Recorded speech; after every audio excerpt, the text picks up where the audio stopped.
ये कहानी है नागिन माँ की। बहुत समय की बात है। गिरधर गांव के पास तक्षशिला नाम का घना जंगल था। उस जंगल में बहुत सारे पशु पक्षी और प्राणी रहते थे। उसी जंगल में वृंदा नाम की नागिन रहती थी। वो नागरानी थी। उस जंगल में रहकर वो नागमणि की रक्षा करती थी। एक दिन कुछ लोग जुड़वा बच्चे लेकर जंगल में आए और चुपके से उन दोनों बच्चों को एक पेड़ के नीचे रखकर चले गए। वो दोनों बच्चे बहुत रो रहे थे। उनकी रोने की आवाज वृंदा के कानों पे पड़ी। इतने घने जंगल में बच्चों की रोने की आवाज, कहीं मुझे भ्रम तो नहीं हुआ? अरे सच में आ रही है, वहां जाके देखती हूँ।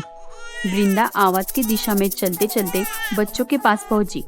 बच्चे बहुत रो रहे थे और उनके पास कोई नहीं था।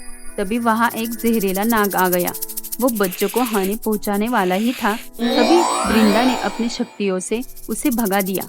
फिर उन दोनों बच्चियों को गोद में लेकर वृंदा बोली, अरे ये तो लड़कियां हैं। ये दोनों कितनी प्यारी है। अब समझी, लड़की होने के कारण इन्हें कोई यहाँ रख कर गया। हे भगवान, कैसे लोग हैं। पता नहीं कब समझेंगे कि लड़कियां भी लड़कों से कम नहीं होती। वृंदा को बच्चियों के लिए बहुत बुरा लगा। रो मत बच्चों, मैं तुम्हें पालूंगी। आज से मैं ही तुम दोनों की माँ हूँ। वृंदा गांव में ही इंसानी रूप लेकर अपने दोनों बच्चियों के साथ रहने लगी। उसने उन दोनों का नाम रिया और सिया रखा। दोनों बहुत ही सुंदर थी। वृंदा ने उनको अपने बच्चों की तरह पाला। रिया और सिया अब बड़ी होने लगी। उनको वृंदा के नागिन होने के बारे में पता नहीं था। वृंदा भी नहीं चाहती थी कि उसके नागिन होने का सच उसकी बेटियों को पता चले। रिया, सिया, चलो बच्चों, बहुत रात हो गई है, अब तुम सो जाओ। माँ, आप भी हमारे बाजू सो जाओ। हाँ, पहले आप दोनों सो जाओ। वृंदा हर रात रिया सिया को सुलाकर जंगल में जाकर अपने नागिन रूप में आती थी। रिया सिया के साथ साथ उस पे नागमणि की भी जिम्मेदारी थी। वो अपनी दोनों जिम्मेदारी अच्छे से निभा रही थी। एक दिन वृंदा दोनों बच्चियों को सुलाकर घर के बाहर जंगल जाने लगी। तभी रिया और सिया की नींद खुल गई। ये माँ हर रात को कहाँ जाती है? पता नहीं, चल सिया जाके देखते हैं। नहीं नहीं, माँ डांटेंगी। अरे नहीं डांटेगी, चलना जाके देखते हैं माँ कहाँ जाती है। रिया सिया माँ का पीछा करते करते जंगल के अंदर पहुँची और उन्होंने जो देखा वो देखकर वो देखते ही रह गई। उनकी माँ नागिन रूप में थी। वृंदा को देखकर दोनों बहुत डर गई। दोनों को डरा हुआ देखकर वृंदा फिर से इंसानी रूप में आ गई। डरो मत बच्चों, मैं तुम्हारी माँ हूँ। झूठ, तुम नागिन हो और हम इंसान हैं। तुम हमारी माँ नहीं हो सकती। कौन है हमारे असली माँ? बताओ, तुमने हमें हमारी माँ से चुराया है ना? नहीं बेटा, ऐसा मत कहो। मैं ही तुम्हारी माँ हूँ। मैं तुम दोनों से बहुत प्यार करती हूँ। नहीं, तुम हमारी माँ नहीं हो। हम तुम्हारे साथ नहीं रहेंगे। एक दिन तुम हमें डस लोगी। हम जा रहे हैं यहाँ से। रिया, तू सच कह रही है। ये हमारी माँ नहीं हो सकती। माँ होती तो हम भी नागिन होती। ये औरत हमारी माँ नहीं है।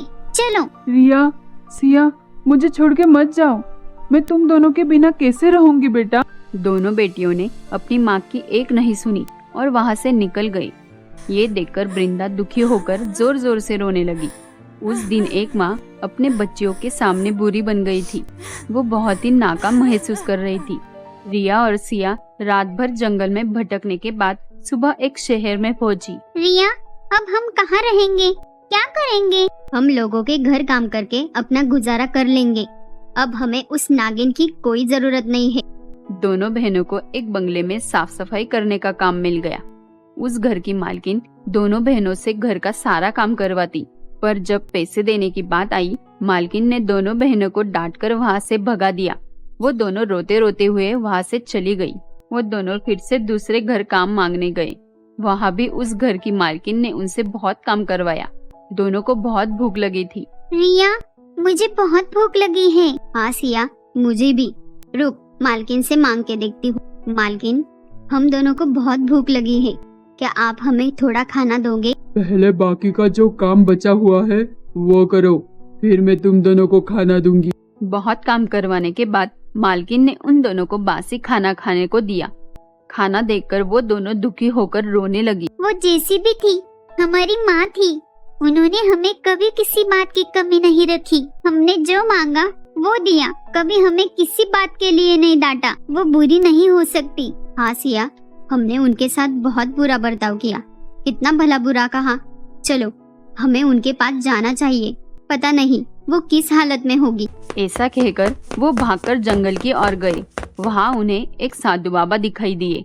साधु बाबा वृंदा को बहुत अच्छे से जानते थे और रिया सिया के बारे में भी वो सब जानते थे।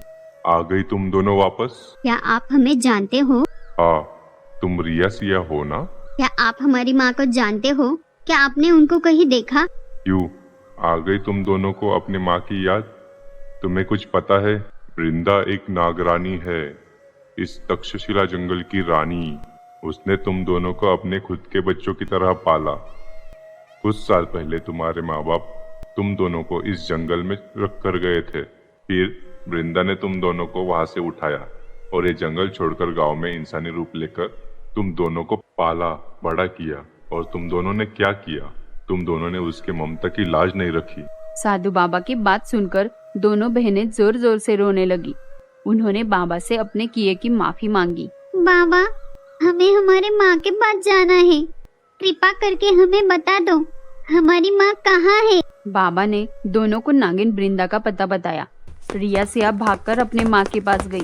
अपने बच्चों को सामने देख वृंदा बहुत खुश हो गई। माँ, हम माफी के लायक नहीं हैं, फिर भी आप हमें माफ कर दो, हमसे बहुत बड़ी गलती हो गई। हाँ माँ, हमने सच जानने से पहले ही आपको कितना कुछ कहा, हमें माफ कर दो माँ। नहीं बच्चों, गलती मेरी है। मुझे आपको पहले ही सब बता देना चाहिए था, पर मैं डरती थी कि आप दोनों मुझे छोड़ के चली गई तो मैं आप दोनों के बिना नहीं जी सकती।